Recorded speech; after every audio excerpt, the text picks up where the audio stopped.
एक होता है हराना, एक होता है बेइज्जत करके हराना, और एक होता है धागा खोल देना। ऐसा धागा खोल देना कि अंजर पंजर बिखर जाए और दोबारा टीम जो है वो उठ ना पाए। दिल्ली कैपिटल जो इस सीजन की शुरुआत में एक शानदार टीम थी, उसको मुंबई में रनआउट वाले कांड के बाद हार का सामना करना पड़ा, लेकिन अब जो गुजरात ने किया है उसने उसका धागा खोल दिया है और बड़ी मुश्किल है कि दिल्ली अब आगे बढ़ पाए। अब दिल्ली बहुत दूर है प्लेऑफ से, वो प्लेऑफ जहां पर ऑलरेडी 3 टीम जा चुकी है। गुजरात टाइटंस ने इस सीजन की सबसे धमाकेदार जीत दर्ज की और यह बताया है कि अकेले चने में भाड़ फोड़ सकते हैं अगर उनका नाम साई सुदर्शन और शुभमन गिल है। भाई साहब, 2 लड़के तबाही मचा दिए यार, तबाही जिसको कहते हैं। आप सोचो, आप 200 रन बनाए हो और 200 रन को 170 प्लस का स्ट्राइक रेट मेंटेन करके और वो आपको ठोक के हरा जाए। साई सुदर्शन, शुभमन गिल, अलग लेवल की कंसिस्टेंसी है। समझ नहीं आता तारीफ किसकी ज्यादा करूं। मतलब इसके बाद भी अगर साई सुदर्शन को मौका नहीं मिला इंटरनेशनल क्रिकेट में तो लानत है सिलेक्टर्स पर। लेकिन इस मैच में बड़े सारे सवाल है। 199 फॉर 3 था, 3 विकेट के नुकसान पर दिल्ली का स्कोर। राहुल ने 100 बनाया, जबरदस्त पारी खेली, लेकिन उनकी पारी सवाल छोड़ गई कि क्या राहुल ने स्लो खेला, क्योंकि राहुल शुरुआत के 25 गेंदों में बहुत स्लो खेल रहे थे। एंड में गियर लगाया लेकिन वो गियर 200 पार नहीं पहुंच पाया और इसी वजह से गुजरात ने यह मैच आसानी से जीत लिया। गुजरात ने बड़े इजीली, बड़े स्मूथली 175 के स्ट्राइक रेट से खेलते हुए आराम से मैच जीता, बिना विकेट खोए जीता। इस पूरे मैच में सिर्फ एक मौका आया था जहां दिल्ली जो थी वो विकेट लेने की हैसियत में थी, जहां अंपायर कॉल जो है वो गुजरात की फेवर में चला गया था। वरना पूरे मैच में एफर्टलेस बैटिंग जो है वो गुजरात ने की, स्मूथ बैटिंग की, टेस्ट क्रिकेट वाली स्टाइल थी, लेकिन T20 की आक्रामकता थी और नतीजा ये रहा कि गुजरात टाइटंस ने यह मैच 10 विकेट से जीत लिया। गुजरात टाइटंस इतिहास बना चुकी है, पहली टीम जिसने 200 रन बना दिए चेस करते वक्त बिना विकेट खोए। शुभमन गिल, साई सुदर्शन, जो शायद पहली नजर में T20 के प्लेयर नजर नहीं आते हैं, उन्होंने T20 क्रिकेट की one of the finest inning खेली। ऐसी पारी जिस पर आलोचक भी खड़े होकर तालियां बजाने लगे और यह जवाब दिया सबको कि T20 में उछल कूद करना, आड़े टेढ़े तिरछे शॉट मारना ही क्रिकेट नहीं है। T20 में नजाकत से, खूबसूरती से भी मैच जीते जा सकते हैं।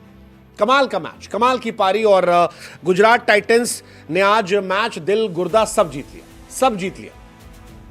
प्लेऑफ में अपने आप को आगे कर दिया और खुद क्वालिफाई नहीं हुए, साथ में आरसीबी और पंजाब को भी क्वालिफाई कर दिया। आरसीबी साल दर साल क्वालिफाई कर रही है, पंजाब 11 साल बाद क्वालिफाई कर गई, thanks to Gujarat Titans. Delhi बहुत मुश्किल है, मुझे लगता है मुंबई क्वालिफाई कर जाएगी। दिल्ली के लिए राहें मुश्किल है, बहुत ज्यादा मुश्किल है, मुझे ऐसा लगता है। बाकी क्रिकेट में कुछ भी हो सकता है।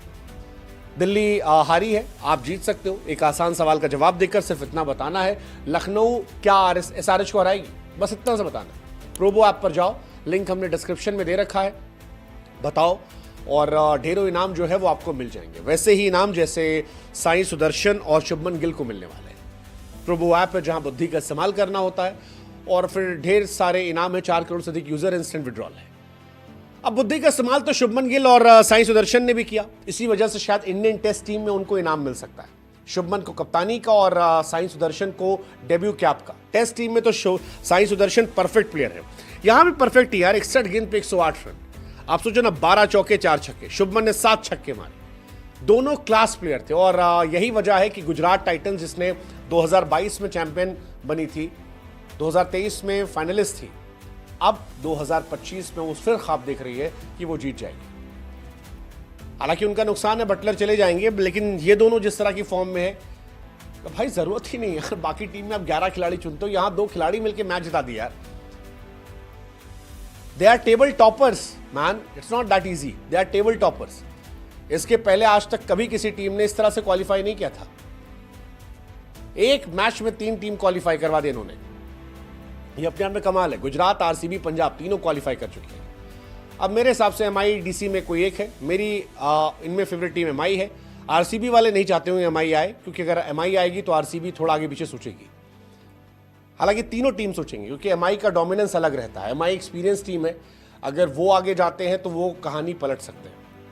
दे हैव दैट एबिलिटी और वो बीते कुछ समय से अलग लेवल की फॉर्म, अलग लेवल की फॉर्म, वो कुछ भी कर सकते हैं।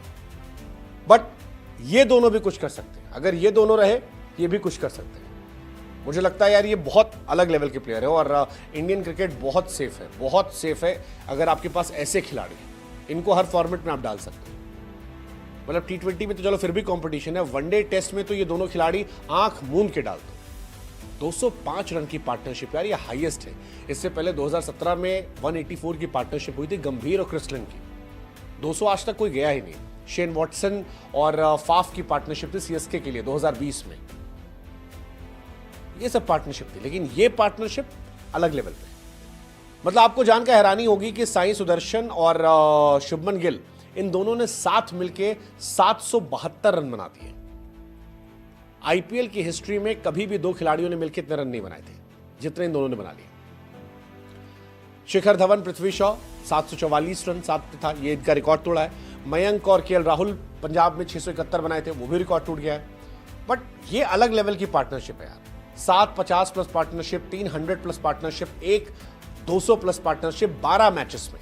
I mean this is called peak consistency.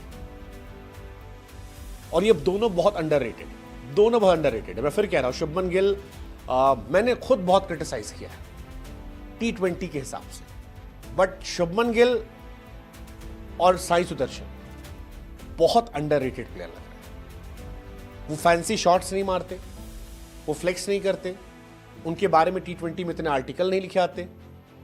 KKR ने शुभमन गिल को छोड़ दिया था ये सोचकर कि वो स्लो खेलते, जबकि उनका प्रोडक्ट था ये। उसके बावजूद शुभमन की कंसिस्टेंसी टॉप नॉच है and Sai Sudarshan same top. वो जैसा राइट हैंड से खेलता है वैसा वो लेफ्ट हैंड से खेलता है। और मैं इमेजिन कर रहा हूं अगर ये दोनों इंडिया के लिए ऐसा खेलेंगे, उफ, इंडियन क्रिकेट का भविष्य जो है ना वो अलग लेवल पर जाएगा। बार बार कहता हूं, आपका बल्ला चले, आपको पीआर की जरूरत नहीं है। बल्ला चलेगा, दुनिया पीआर करेगी। एंड आई एम होपिंग कि ये दोनों एक साथ इंडियन टीम में खेलते हुए नजर आए। इंग्लैंड सीरीज में इन दोनों को देखिए। इस मैच में राहुल की पारी की भी चर्चा होगी। राहुल क्या थोड़ा तेज खेल सकते थे? क्या ये स्कोर 225 होता तो कहानी अलग होती? हालांकि ये राहुल को अगर आप दोष देंगे तो सवाल ये भी होगा कि बाकी तो कोई चला ही नहीं, डुप्लेसी चले नहीं, अभिषेक पोरेल चले थे जल्दी आउट हो गए, अक्सर चले स्टब्स। राहुल के स्ट्राइक रेट अगर आप देखोगे तो बाकी सबसे ज्यादा तेज है, 172 का स्ट्राइक रेट है। बट क्वेश्चन वही, कितनी गेंदें खेलने के बाद 172 क्या काफी था? यह सवाल उठेगा। राहुल ने 5 शतक लगाए हैं, जिनमें 3 शतक 60 गेंद के ऊपर है। और अब T20 क्रिकेट जो है उसमें 35 गेंद, 40 गेंद, 45 गेंद, 50 गेंद तक शतक आ रहे हैं। ऐसे में सवाल उठेगा कि क्या यह पारी T20 फॉर्मेट की थी? क्या ये शतक लगाकर भी राहुल नुकसान कर गए? ये सारी बातें जो है ये उठेंगी। बट आज राहुल के शतक को ओवरशैडो कर दिया साई सुदर्शन ने। 56 गेंदों पे शतक था, चेज में था तो 56 गेंदों पे क्वेश्चन नहीं, क्योंकि चेज में था।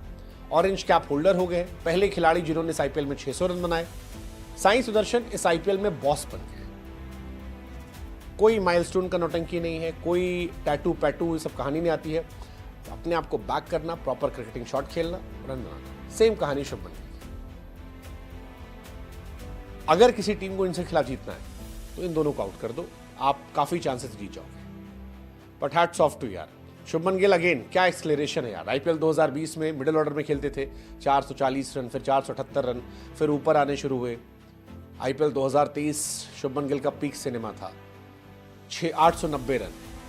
बीता साल फ्लॉप था, इस साल फिर अच्छा फॉर्म है, 601 रन। लेट्स सी कहां तक जाता है, कितने रन बनाते हैं। मुझे लगता है कि क्या ये 890 का रिकॉर्ड टूटेगा? 601, 290 रन, 2 मैच इधर, 2 या 3 मैच आगे, 4-5 मैचेस है। It's possible. Well played Gujarat Titans, well done Shubman Gill, well done Sai Sudharsan and well done Nehra ji.